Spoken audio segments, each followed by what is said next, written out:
Join me here today as I highlight some self published books and those under small independent publishers that I look forward to reading in the coming months.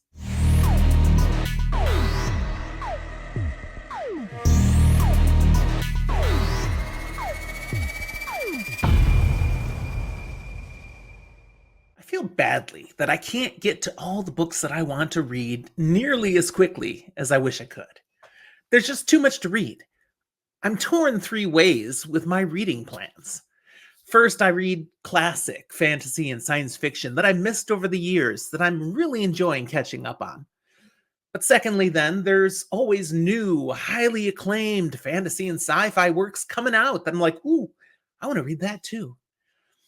And then the third string of all this are lesser known, self published works that I've been given the opportunity to read or I heard about in some way that I'm like, oh, yeah, that one looks like a winner. And I'm trying to get through them as well. Now, my problem of late has been one of these from the first line. Something that's been around a little while, that's fantastic, that has become all consuming for me, and that's Malazan Book of the Fallen. This massive epic fantasy by Steven Erikson has just sucked up my time, and it's been marvelous.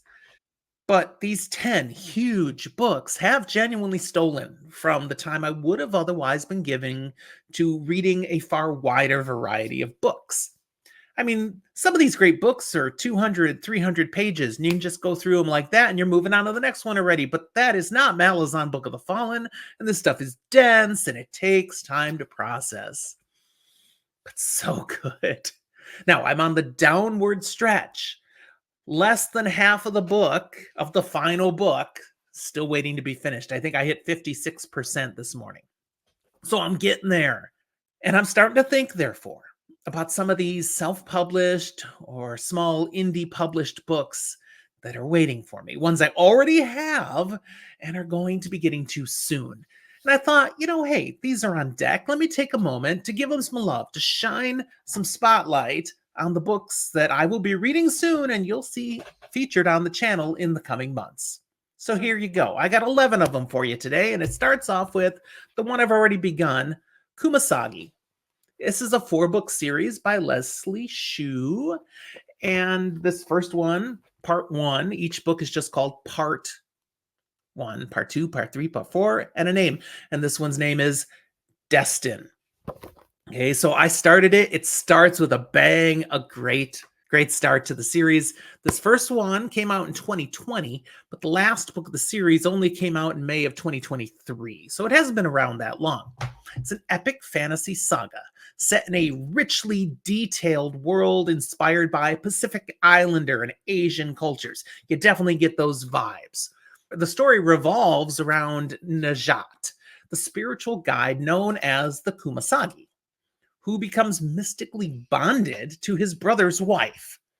Love triangle, people. And this is not cool. This is forbidden. It's tragic.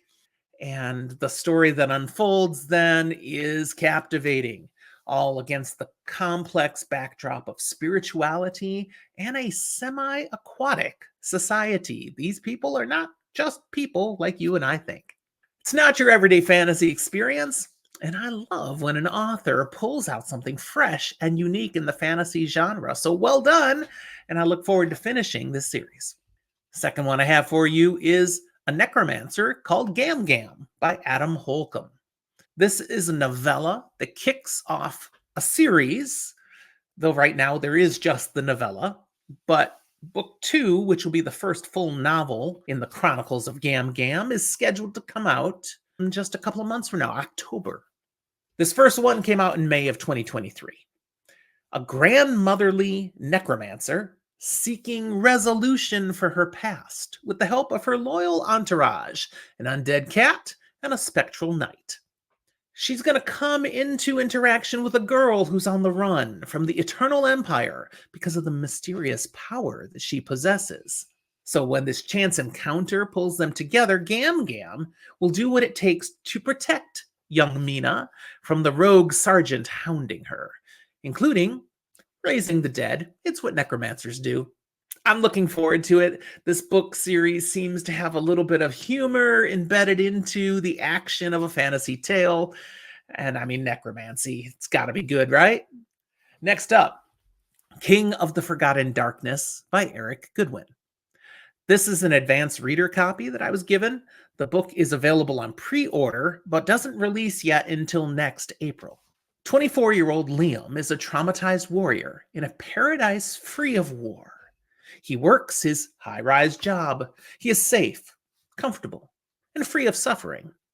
For years, the portals to the brutal and magical world of Arentier, where Liam came from, have been sealed, his civilization protected. All that Liam wants is to live this comfortable, normal life, to forget about his family's slaughter in Arentier before he escaped.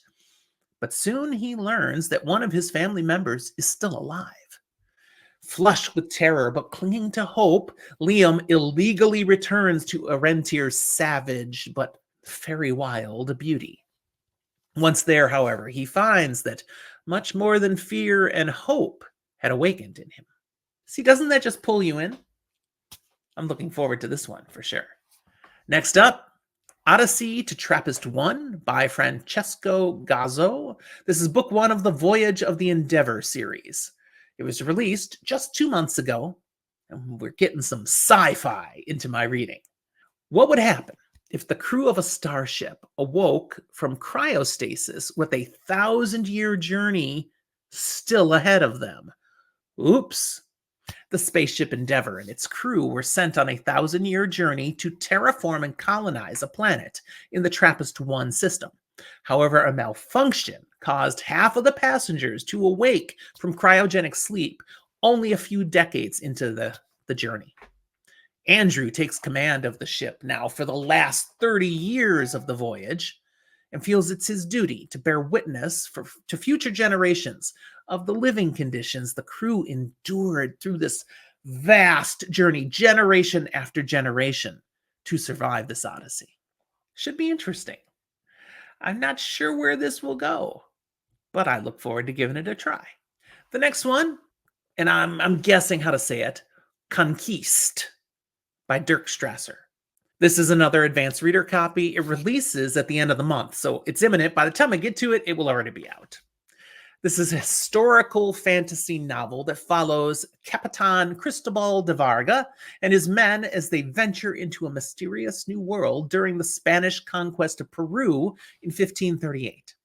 The story blends real historical events with fantasy, as Cristobal and his conquistadors encounter a portal to a parallel world. Yeah, I don't remember that part from my history books, where they must navigate conflicts between two ancient warring races, forcing Cristobal to question his beliefs and motivations in a struggle that challenges both his faith and his drive for conquest. I love history, so blending fantasy with known historical elements? Mwah. Next up, For a Few Days More by Z.B. Steele. This book released this past December. This is a dark fantasy novel set in the hinterlands, a brutal and lawless world where broken people struggle to survive. The story follows Roth, a bodyguard haunted by his violent past, and Cynthia, a ruthless bandit carving out her future through bloodshed.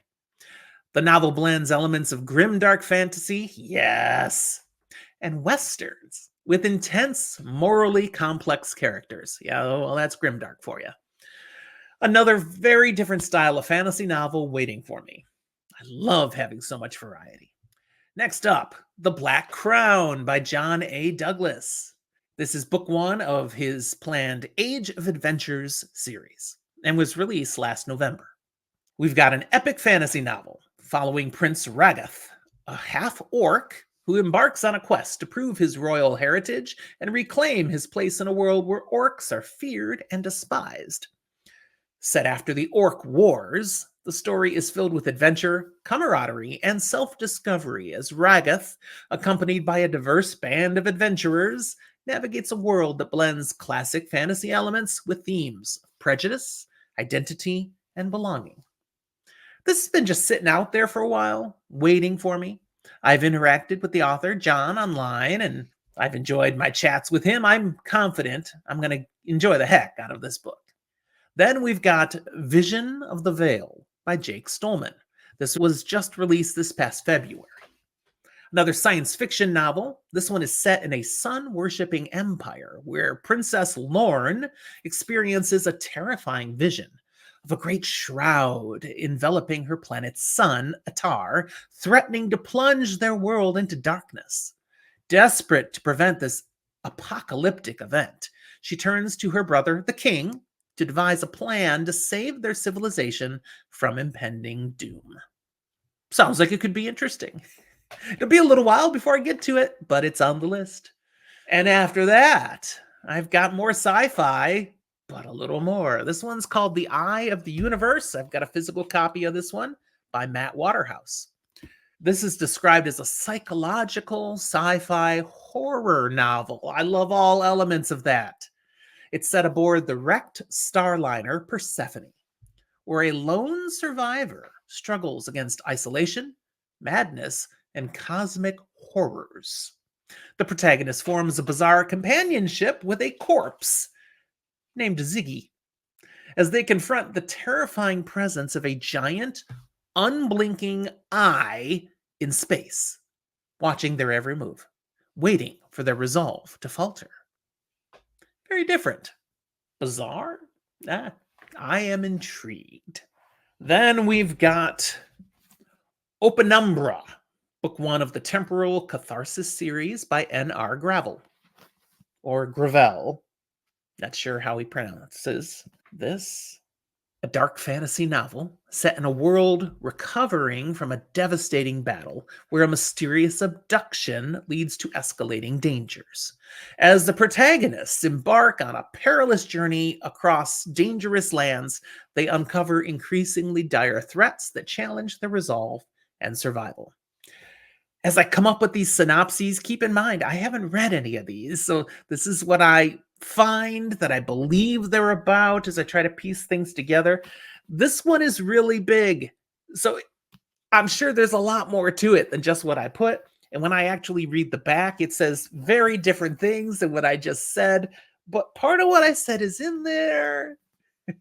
This one, honestly, I feel like I have the least grasp on what I'll actually discover and what I'll think of it.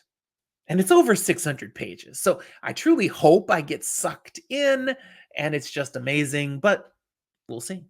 I've got one more to share with you today, and that's Emerald Anvil Journey to Hada by Greg Hale with Bianca Sanchez. This is identified as a young adult fantasy novel. Nothing wrong with that. I love some great YA, where siblings Morgan and Orion DeLeon are transported to the dangerous fairy world of Hada. Their arrival sparks a crusade amongst the fairies to eradicate the human inhabitants. That doesn't sound good. It forces the siblings to navigate a treacherous realm filled with intrigue, magic, and looming threats. So it's the only YA novel of all the ones self-published and small indie published that I'm going to be looking at. But that does not mean I'm not going to like it. It's kind of higher up on the list here in what I think will fall into my preferences.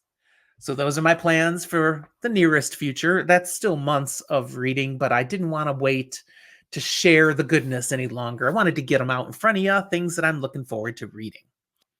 How about you? Have you read any of these already? I'd love to hear your thoughts on any one of these books. Tell me what you thought down in the comments. And what other self-published or small independent publisher novels have you really enjoyed that you want to give a shout out? Comment box. And if you want to see more about such books, check our back videos. There are other self-pubs that I've already done reviews on, and you may find books that you could really go, whoa, I'm so glad Fantasy for the Ages revealed this to us. And be sure to subscribe and hit that notification bell so as more things like this are coming out, you get notified. Thanks for watching. We'll talk to you next time.